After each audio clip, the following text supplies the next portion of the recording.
कुछ ऐसे हथियार हैं जिसके बदौलत आप मरीज का भविष्य निर्धारित करते हैं कि मरीज अच्छा होने वाला है कि खराब होने वाला है, मरीज का तबीयत कैसा है, कितना सीरियस है, मरीज की स्थिति नाजुक होने वाली है और यहाँ तक कि मरीज कितने जल्दी खराब हो जाएगा या मृत्यु को प्राप्त कर जाएगा ये भी पता लगा सकते हैं। तो हर डॉक्टर, पैरामेडिकल स्टाफ, प्रैक्टिशनर, गाँव में जो प्रैक्टिस करते हैं या फिर जो भी नर्सिंग स्टाफ है, जो भी ऐसे लोग हैं, वे इस 5 मूल मंत्र को यदि ध्यान में रख लेंगे तो शायद ही कभी उनसे किसी मरीज को कोई खतरा हो सकता है।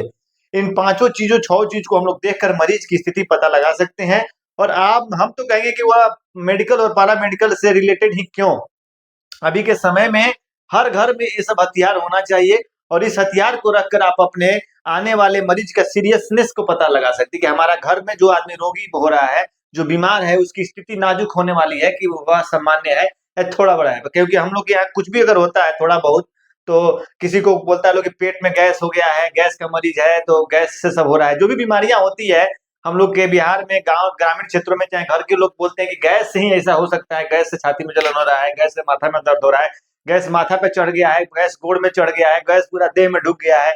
तो गैस ही बीमारी नहीं होता है, लेकिन हम लोग मेन चीज क्या देखना है कि पल्स रेट। यदि किसी का हार्ट रेट जो है 60 से 100 होना चाहिए, यदि किसी का हार्ट रेट ज्यादा बढ़ रहा है तब खतरा है। जानते हैं 125 है, 130 है, 150 है, 160 है तो हार्ट का बीमारी भी हो सकता है, हार्ट से रिलेटेड का बीमारी, रिलेटेड इशू हो सकता है, valve, हार्ट के valve से रिलेटेड इशू हो सकता है, आपको इन्फेक्शन हो सकता है, अनेक तरह की समस्याएं हो सकती है जिसमें हार्ट रेट बढ़ा रहता है।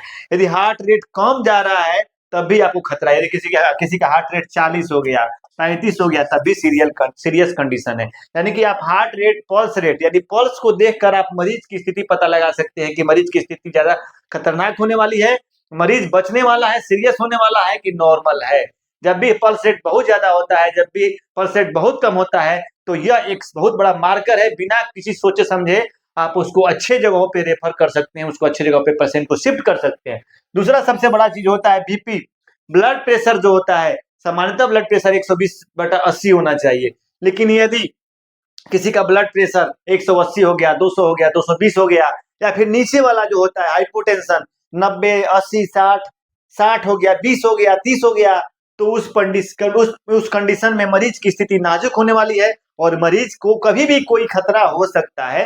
तो ज्यादा कम रहना ब्लड प्रेशर और ज्यादा हानि रहना दोनों ही खतरनाक है। दोनों स्थिति में आपको प्रिकॉशंस लेने की जरूरत है।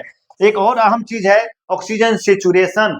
ऑक्सीजन सेचुरेशन हमारे शरीर में कितना है, ब्लड में ऑक्सीजन सेचुरेशन SpO2 बोलते हैं, जो 95 से 100 होता है। यदि किसी का सेचुरेशन 80 है, 85 है, 70 है, 60 आ रहा है, जब आप वाइटल साइन ले रहे हो तो समझिए कि मरीज का स्थिति नाजुक है, सीरियस है, उसको अच्छे सेंटरों पे ले जाना है, उसके साथ एक्सपेरिमेंट नहीं करना है, उसके साथ ज्यादा थुथुरलॉजी नहीं करना है।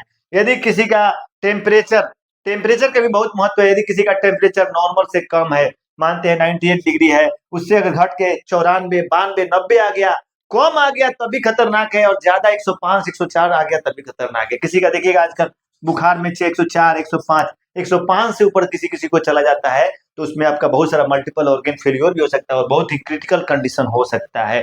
ब्लड शुगर का रेशियो आपको डिसाइड करेगा कि आपके हेल्थ का इशू कैसा है, आपका हेल्थ फिटनेस कैसा है। यदि कोई आदमी बेहोश होकर आता है, कोमा में आता है, तो उसको ब्लड शुगर भी देखना है और सब बिंदुओं पर भी जांच करना है। तो ब्लड शुगर अगर किसी का 60, जैसे फास्टिंग हो गया 60/100, 70/140 खाने के बाद हो गया।